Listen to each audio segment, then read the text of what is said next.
Hey everyone, Georgia Representative Park Cannon was arrested simply for knocking on the door of Governor Kemp as he was signing the very restrictive voter registration laws or voter voting laws, and that will be challenged in court.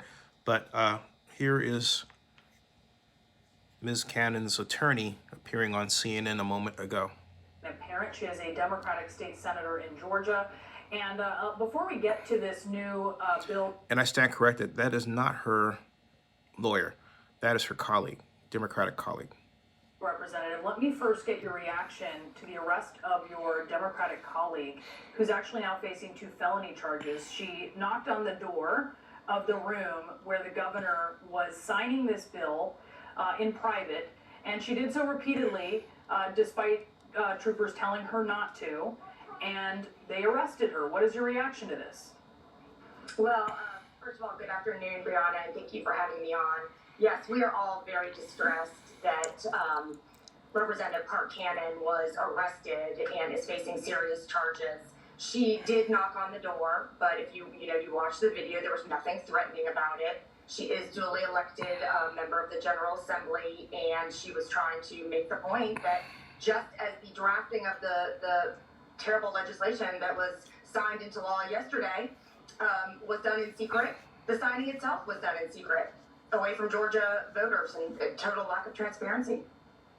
I wonder if you think this would have, everything that's going on in Georgia would have gotten the attention that it's now getting if we didn't have what is an image that harkens back certainly to something in American history, that of an African American being arrested and carted away by police officers. Do you think people would be paying as much attention if this hadn't happened to her? I think that you are right. It's a great point. Georgia's electorate is 30% African American. Obviously, we are a deep South state that had many laws on the books during the Jim Crow era that were specifically making it possible to disenfranchise African Americans.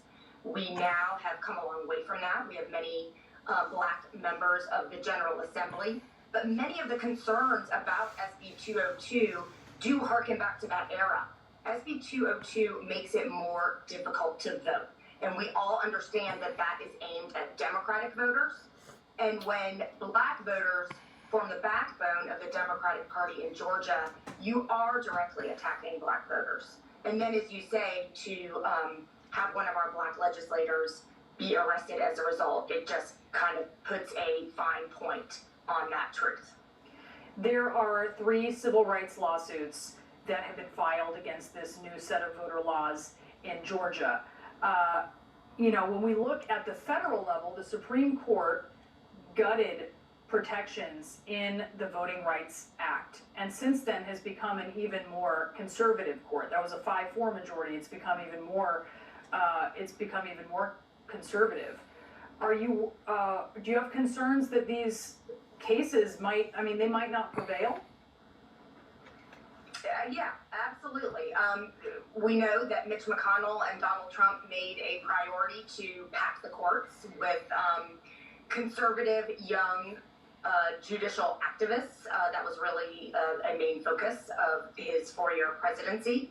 And so I think a lot of Democrats who, and let's say Black voters, in particular, and if he didn't win, he just looked he could change it. Sort of a haven of but that didn't happen, and I don't think it's going to happen again. I just hope we all stay focused and believe in God. Federal judiciary will protect them in the same way. And you are right. I mean, once the Voting Rights Act, that Section 2 was disallowed, what you have is states like ours with this past history of discrimination that can come right in and change all the voting laws the way we are right now without a look from the Justice Department in D.C., which used to have to at least look at it and make sure that it didn't have an outsized impact on Black voters, people that had been disenfranchised previously. That is now no longer the case, and they are free to go ahead and put things into law that do disenfranchise Black voters. And now it could be a lengthy court process to get some of that undone, which then, of course, as you pointed out, makes us more concerned about the current makeup of the federal judiciary. This is, I mean, obviously, when you look at what is being signed, what has been signed into law, it will discourage some votes. It makes it harder to vote. Certainly, it seems, Republicans support it and Democrats are opposed to it. So it seems the expectation on both sides is that it will make it harder to vote in a way that will disadvantage Democrats. Do you think that That's exactly right. This is something that is angering a lot of people? Is this also going to motivate some Democratic voters? I believe it will be a huge motivator. And I made that point to my Republican colleagues on the Senate floor numerous times.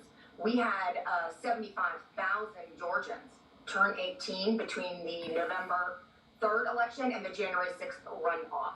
Yes, this does make it more difficult to vote. It has some onerous provisions. It has some provisions that are flat out mean, like you can't give people water or ponchos.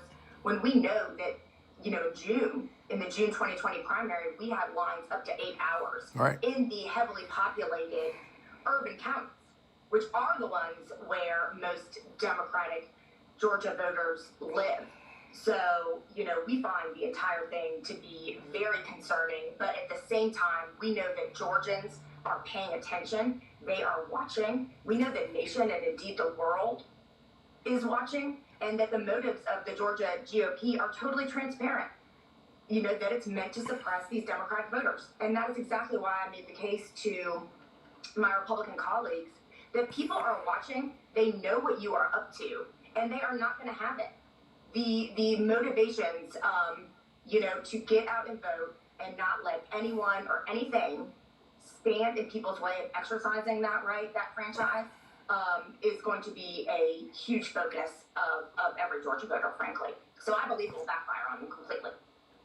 Representative, thank you so much for coming on the program. We really appreciate it. Thank you so much for having me. I really appreciate it.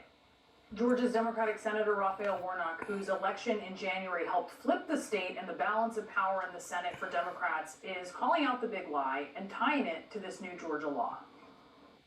It is that big lie that is the fuel for these terrible voter suppression laws that we see coming out of the state of Georgia. And we have to push hard against the big lie and make sure that we secure the democracy for all of our citizens. This is the same big lie that led a violent mob of protesters to become rioters, to storm the United States Capitol. Something else President Trump continues to twist and spin. Here he is on Fox last night. Forget it. We'll stop it right there. So you see, folks, that's what's happening.